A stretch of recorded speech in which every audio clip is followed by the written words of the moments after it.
If God is all-powerful, why does he let Satan keep causing chaos? The Bible's answer will shock you, and it's not what most people think. Many people ask, if God is all-powerful, why does he let Satan do what he's doing?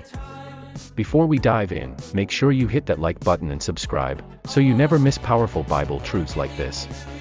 The Bible gives us answers. 1. To test our hearts.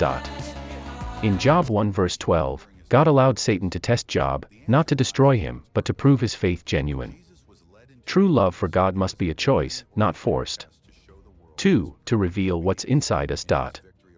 In Luke 22 verses 31 to 32, Jesus told Peter, Satan has asked to sift you like wheat. Trials reveal who truly trusts God and who only follows when life is easy. 3. To fulfill God's greater plan. Even Satan's schemes can serve God's purposes. Genesis 50 verse 20 says, You meant evil against me, but God meant it for good. 4. To show the difference between good and evil. 2 Corinthians 4 verse 4 calls Satan the god of this age. His temporary rule exposes the darkness of sin so no one can doubt God's justice when he ends it. 5. Because his time is short. Revelation 20 verse 10 says Satan will be thrown into the lake of fire. His power is temporary, Christ wins in the end. So yes, Satan has power, but only for a moment, and only because God is using it to bring about his perfect plan. When we face temptation during his time in the wilderness, the answer lies in God's purpose. When Jesus was led into the wilderness, it was a divinely orchestrated test to show the world his perfect obedience and his victory over sin.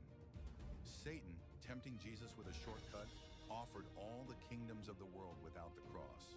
But Jesus, committed to his divine purpose, refused the offer, saying, Worship the Lord your God and serve him only. He rebuked Satan with spiritual truth, not by denying Satan's influence in the world, but by remaining steadfast in God's plan. Satan wasn't lying when he said he had authority over the kingdoms of the world. He is the prince of this world. But Jesus knew his mission was greater. He didn't fall for the lie that temporary comfort or fleeting desires could replace God's eternal plan. Satan's temptation was an attack on Jesus' purpose, to suffer and die for our sins.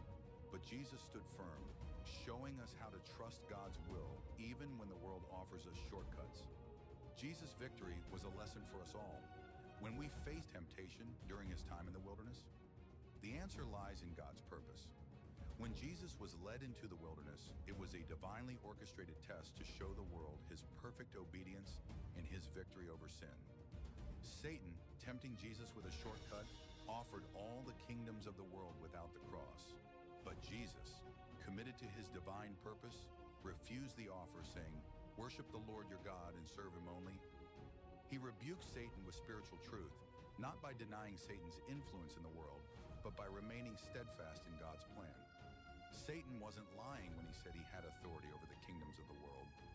He is the prince of this world. But Jesus knew his mission was greater.